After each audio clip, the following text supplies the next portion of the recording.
Good afternoon there, my Facebook friends. This is Dana Stevens again coming to you from Chicago. I want to share with you my thoughts concerning the election.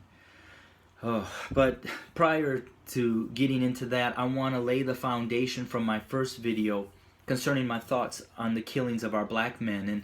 And what I laid there was, we as whites brought you as blacks to America for one purpose and one reason only, and that is to be a slave. And all of our systems were devised as ways to keep you oppressed under our control. But as you know, we have not been able to fully do that. So lastly, we have resorted to shooting and killing your men.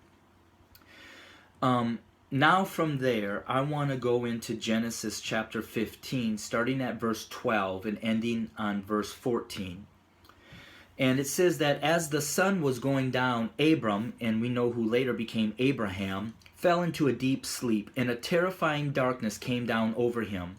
Then the Lord said to Abram, "You can be sure that your descendants will be strangers in a foreign land, where they will be oppressed as slaves for 400 years. I'm going to stop at verse 13 here, and I'll get to 14 in a second. I want to go to Trump. Donald Trump is not the Antichrist, but what he is he is the manifestation of the hidden hearts of white America. White Americans' hearts were revealed last night when Donald Trump rose to power. They revealed that they need and want a man who will protect their fears, their biases, and their hatreds towards you as black Americans, so that we can remain in control. That's it. It's not ignorance, because education can break that, but it is a heart condition which only God can transform. So now I want to go back, and I want to say to my white Americans, where we were brought up, and you know, if you are white, that we are good people, that yeah, we might have a couple bad eggs in the bunch, but for the most part, we are just good people. And we would never ever think for a moment, Genesis chapter 15 verse 14, that says this, "But I, God, will punish the nation that enslaves them.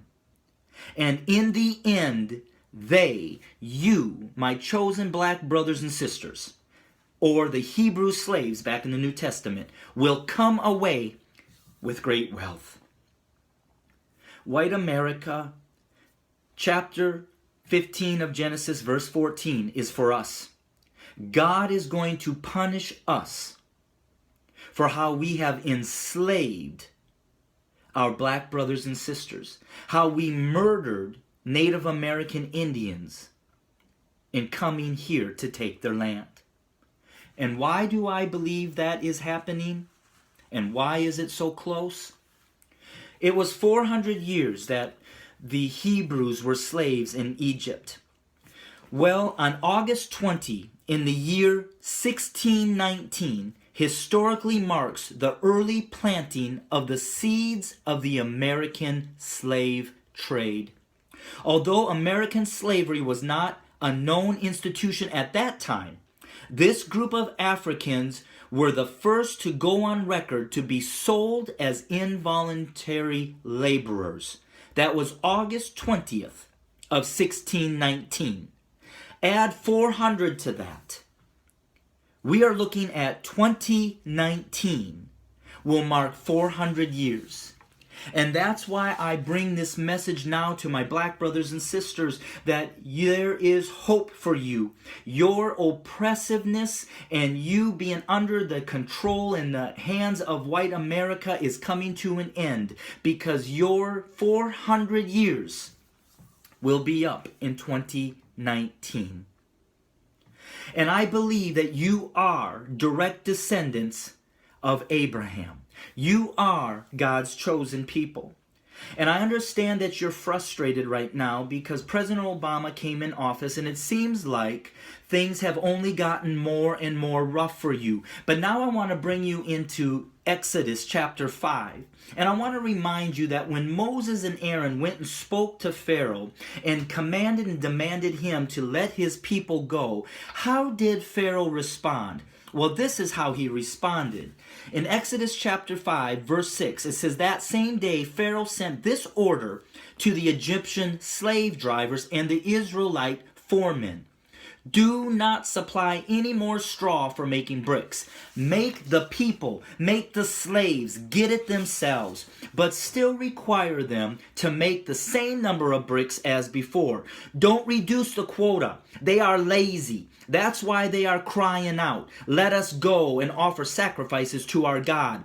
But load them down with more work. Make them sweat. That will teach them to listen to lies." President Obama was in office asking the government or Pharaoh to let you go. But they rejected him. They did to him what the Pharaoh did to Moses. And because of that, they've turned up the heat. That's why the racism that we see now isn't new. It's just forming because you, as God's people, are starting to say, "Let us go." And we, as white men, are refusing to do so.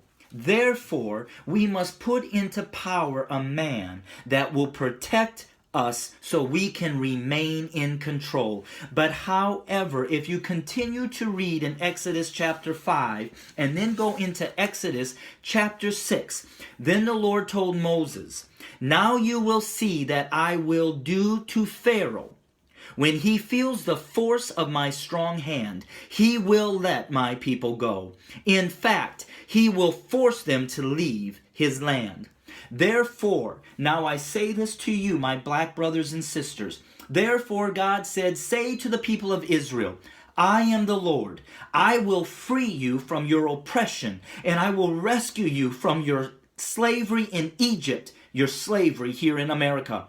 I will redeem you with a powerful arm and great acts of judgment. I will claim you as my own people, and I will be your God. Then you will know that I am the Lord your God, who has freed you from your oppression in Egypt, from your oppression in America. And I will bring you into the land I swore to give Abraham, Isaac, and Jacob. I will give it to you as your very own possession. I am the Lord." Today might seem like gloom and doom for you, my black brothers and sisters. But greater than the Pharaoh is a God that has chosen you as his people, as direct descendants from Abraham. Your 400 years is coming to an end. Your oppression is coming to an end. Your freedom is on the brink. So what do? You start to get your lives in worshiping God. You return to your God. You dedicate your lives to him. You seek his face and watch him do the rest. So to my Facebook families and friends, some of this might be a lot for you to take in, because we as white Christians have never taught you this truth. In fact, we have kept it from you to keep you from knowing who you really are. But God is about to bring judgment, and the tables are about to turn. And you, my black brothers and sisters, are about to be released and be given what God has promised you.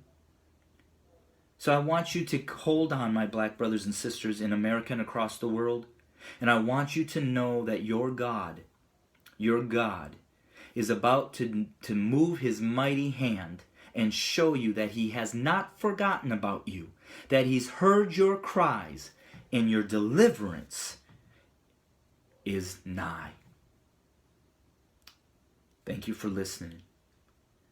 You can reach me at www.studio2911.org. Again, that's www.studio2911, studio2911.org. So on this day, be encouraged and know that we serve a mighty God. God bless you.